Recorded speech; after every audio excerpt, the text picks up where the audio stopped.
Welcome to Seth Vidya Mandir Junior College of Commerce and Science online audio video lecture. Welcome back students. I Miss Alka Chaube explaining new chapter, that is chapter number 5 is oscillation. Welcome back students. Let's move on the derivation of acceleration, velocity and displacement. So already you have done in the previous video students, in the previous concept, that is the linear simple harmonic motion expression, and there we use this condition what I applied here. Let's consider the particles having three position when it's oscillate in linear condition. Let's take the condition in the extreme position, that is amplitude is positive, and at the extreme condition the amplitude is negative. It means when the particle is oscillate, it's having amplitude, and the amplitude in this condition is positive, in this condition is negative. So why we are taking the amplitude positive and negative? As you know very well students, as per Cartesian coordinate, the mean position here, from mean position to this displacement, let's be consider displacement plus x, and this displacement is minus x. So here you can see displacement is x, denoted by a sign. And when the particle is oscillate here, then what happens when the particle, when we applied the force on it, on this particle, and when we release this, then what happens? The particle accelerate in this condition. The particle accelerate towards this direction, and this direction is negative. That's why the acceleration and velocity is negative. When the particle oscillate in this direction, the acceleration and velocity is positive. And here in the mean position, the velocity is maximum. As you know very well, when the particle is moving towards the mean position, there's a velocity is maximum. Always remember, because here the particle is taking all energy, all speed and all velocity is greater here. And when the particle is moving in this condition, when it is going in the extreme position, that always velocity is 0. It means it release all energy at certain period of time at this extreme condition. So this is happen in the case of oscillation.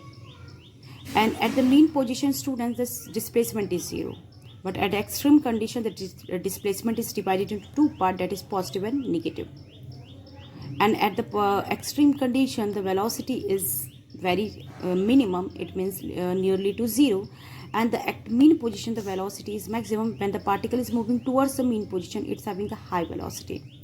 And when the particle is moving in extreme condition, it's having a low velocity. It is happens in all case of the oscillation. So let's begin this derivation. So students, in this derivation we have to find out initially the expression of the velocity. It means in this derivation here we have to find out the expression of velocity. So here we have done this expression, that is linear simple harmonic motion differential equation, that is d square x upon dt square plus omega square x plus 0. In that condition we consider this is equation 5. Clear? So here this condition is nothing but when we shift this condition, so here it is this positive in this side, that is negative. Let's consider this is star equation here. And as you know very well student, this is the case of acceleration. So let's consider this is acceleration here. So here we are getting this condition in the place of this A. So here what we are doing, we have to find out the condition of velocity. So here we have to split this star equation. When we split this star equation, so that is d by dt is equal to dx by dt, because when we split this condition, we are getting this condition. In down condition, the t are 2 times, and here the d square. So the t is divided in 2 times, and d is divided here in 2 times, and the omega square x is as it is. Then dx by dt is nothing but the displacement of particle with respect to time, that is velocity. And here the velocity is as it is, d by dt, that is omega square x. Then what we are doing students, we have to multiply and divide by the displacement in the both term.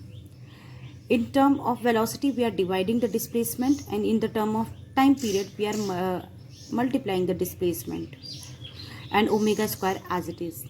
Why we are doing? Because of find out the relation of the velocity in this condition. So here dx by dt, as you know very well, this is what? Velocity, and dv by dx as it is omega square x. Then the constant and the differentiator of the constant is as it is, v into dv, and omega square x into dx is here. So it means both constant are one side, both constant are one side, the constant and variable term. And when we integrate this condition, why we integrate this condition? Because initially when the particle is oscillate, it's taking the small displacement, small time period, small velocity when it is start to move. And here we have to find out the total displacement. It means here we have to take the integration of this. So when we integrate this term, as you know very well, the velocity are variable here, the displacement are variable here, the angular frequency is constant.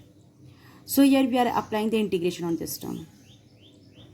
And when we are applying the integration of this term, so as rule of maths, as you know very well students, the integration of x raised to n dx is nothing but the n plus 1 upon n plus 1. That is, let's we consider n is 1. So here x 1 plus 1 is 2, and here by 2 plus constant. So same way, when we are taking the integration of v raised to v in dv. So here the power of v is 1, the value of n is 1. So 1 plus 1 upon 1 plus 1, that is v square by 2. So that's why we are getting the integration of v into dv, that is v square by 2. So here v square by 2, and here that is x integration, that is x square by 2.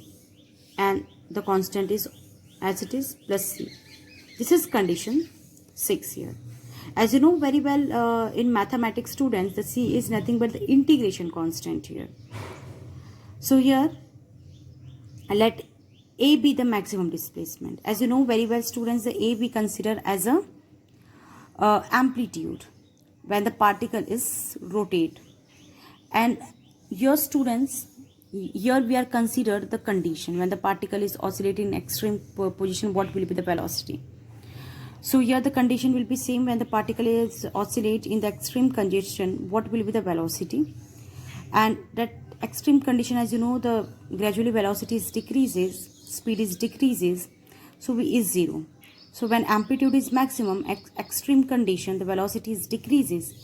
And as you know very well, the displacement is happen to and fro motion. So as you know very well, at one condition the amplitude is positive, at other condition the amplitude is negative. So here we are getting x is plus a and minus a. Here you can see in this condition, when the particle oscillates in this condition, the velocity is 0, but amplitude is positive. A particle oscillates in this condition, velocity is gradually decreases, but amplitude is negative here.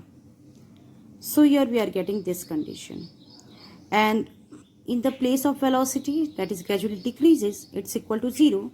So what we are doing, we are applying this term in the sixth condition. So here this condition becomes 0, this condition as it is, this condition plus c. Okay, so c is equal to omega square a square by 2. So let's consider this is the seventh condition here. Okay, so it means from this condition, the equation 6 here, we are finding the value of the constant. Then what we are doing, we are substituting the constant value, that is equation 7 in equation 6. So let's see what will be the next condition. So here when we are substituting equation 7 in equation 6, so we are getting this condition. And as you know very well, 2 get cancel out, the term of 2 are cancel out here. So that is v square omega square. So here what I'm doing, I'm just rearranging the term. It means positive term initially and negative term is after this. So omega and omega square is constant here. So that is a square minus x square. When we remove the square of this, v is equal to plus or minus omega. As you know very well students, when we are taking the square root, we are taking the plus and minus there. And root of a square minus x square. This is equation 8. So this is the above expression when the velocity of the particle performing linear simple harmonic motion in the term of displacement. So here we are getting the velocity of the expression of the linear simple harmonic motion in the term of what? Displacement here. So hope you clear about it. The acceleration, velocity and displacement in the term of linear simple harmonic motion. So here we are getting the expression of the velocity here.